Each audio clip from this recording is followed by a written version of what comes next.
ಗುರುಜಿ, ನಾನು ಹೇಳ್ತಾ ಇದ್ದೆ, ಈ ಮದುವೆ ಹಾಗೆ ಸಂತಾನ ಅನ್ನೋದು ಒಂದು ರೀತಿ ಆಡಂಬರ ಆಗಿ ಹೋಗಿದೆ. ಇದಕ್ಕೆ ಸರಿಯಾದಂತಹ ಅರ್ಥನೇ ಇಲ್ಲದಂತಾಗಿದೆ. ಯಾಕೆ ಹೀಗಾಗ್ತಾ ಇದೆ ಗುರುಗಳೇ?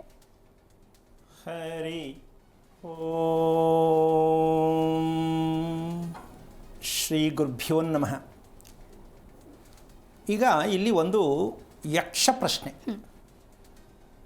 ಏನು ನಾವು ಸತ್ಯ ಅನ್ನೋದು ನಾವು ತುಂಬ ಅದಕ್ಕೆ ಗೌರವ ಕೊಡುವಂಥ ಮಾತಾಡ್ತಕ್ಕಂಥ ಒಂದು ಪದ ಸತ್ಯ ಅಲ್ವಾ? ಹೌದು.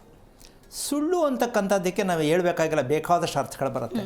ಆದರೆ ಸತ್ಯ ಅಂತ ನಾವು ಹೇಳಬೇಕಾದ್ರೆ ಅದೊಂಥರ ಖುಷಿ ಕೊಡುತ್ತೆ, ಆರೋಗ್ಯ ಕೊಡುತ್ತೆ. ಇಲ್ಲಿ ಮದುವೆ ಮತ್ತು ಸಂತಾನ ಯಾವುದು, ಇದು ಎರಡರಲ್ಲಿ ಸತ್ಯ ಯಾವುದು, ಸುಳ್ಳು ಯಾವುದು? ಯಾವ ಸುಳ್ಳು ಹಂಗಾದರೆ? ಮದುವೆನೂ ಸತ್ಯನೇ, ಸಂತಾನನೂ ಸತ್ಯನೇ ಅಂದ್ಕೊಂಡಿದ್ದೀವಿ. ಸತ್ಯ ಆಗಿಲ್ಲ. ಆಗಿದೆಯಮ್ಮ? ಇಲ್ಲ. ಮದುವೆನೂ ಫೇಲ್, ಸಂತಾನನೂ ಫೇಲ್. ಮತ್ತು ಹೇಗಿದು? ಇದಕ್ಕೆ ಮೂಲಾರ್ಥ ಏನಾಗಾದರೆ? ಈ ರಹಸ್ಯಕ್ಕೆ ಕಾರಣಕರ್ತನಾಗಿರತಕ್ಕಂತಹ ಶ್ರೀಮನ್ನಾರಾಯಣನ ಪಾದ ಕಮಲಗಳಿಗೆ ಕೋಟಿ ಕೋಟಿ ನಮನಗಳನ್ನು ಅರ್ಪಣೆಯನ್ನು ಮಾಡಿ, ಸತ್ಯನ ಸುಳ್ಳ ಅರ್ಥ ಆಗೋ ಥರ ಹೇಳಬೇಕಂದ್ರೆ ಸತ್ಯನ ಸುಳ್ಳ ಅಂತಕ್ಕಂಥದ್ದಕ್ಕೆ ಒಂದು ಸಣ್ಣದಾಗಿ ವಿಚಾರ ಹೇಳಬೇಕಾಗತ್ತೆ, ಅರ್ಥ ಮಾಡ್ಸೋಕ್ಕೆ. ಅದು ಸ್ವಲ್ಪ ಒಂಥರ ಕೇಳೋದಕ್ಕೊಂದ್ಸಲ ಏನು ಈ ಥರ ಹೇಳ್ಬಿಟ್ರಲ್ಲಪ್ಪ, ಗುರುಗಳು ಹಿಂಗೆ ಹೇಳ್ಬಿಡೋದಾ ಅಂತ ಅನ್ಕೋಬಹುದೇನೋ. ಆದರೆ ಸತ್ಯ ಅಂತ ಅರ್ಥ ಮಾಡಿಸ್ಬೇಕಾದ್ರೆ ನಾನು ಹೇಳಬೇಕಾಗತ್ತೆ. ನಿಮಗದು ಗೊತ್ತಿದ್ರೂ ಕೂಡ ಗೊತ್ತಿಲ್ಲ ಅಂತ ಬಿಟ್ಬಿಟ್ಟಿರ್ತೀರ. ಅದಕ್ಕೆ ನಮಗೆ ನಿಮಗೂ ವ್ಯತ್ಯಾಸ ಏನು ಅಂತಂದರೆ, ಅದೆಲ್ಲ ಇಲ್ಲ ಬಿಡು, ಅದೆಲ್ಲ ಆಗಲ್ಲ ಬಿಡು ಅಂತ ಬಿಟ್ಬಿಟ್ಟಿರ್ತೀರ. ಅದಕ್ಕೆ ಅದು ಗೊತ್ತಾಗಲ್ಲ. ಈಗ ನಾನು ಅದೇ ಸತ್ಯ ಅಂತ ಹೇಳಿದಾಗ ಅಯ್ಯಯ್ಯೋ ಇದು ಒಂದು ಇದೆಯಾ ಅಂತ ಈಗ ಯೋಚನೆ ಮಾಡ್ತಿರೋ ಏನೋ.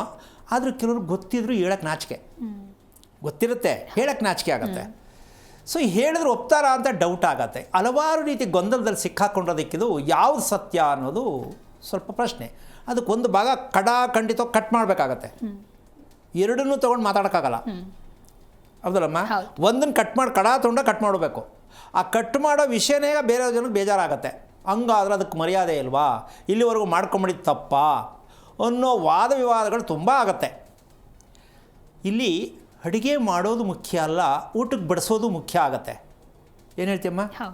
ಅಡುಗೆ ಚೆನ್ನಾಗಿ ಮಾಡ್ತೀನಿ ಅಂದ ತಕ್ಷಣಕ್ಕೆ ಅದು ಖುಷಿ ಅಂತ ಅಲ್ಲ, ಬಡಿಸೋದು ಗೊತ್ತಿರಬೇಕು. ಅಡುಗೆ ಚೆನ್ನಾಗಿದೆ, ಬಡಿಸೋದು ಗೊತ್ತಿಲ್ಲ ಅಂತಕ್ಕಂಥದ್ದು ಹೇಳೋಕ್ಕಾಗಲ್ಲ.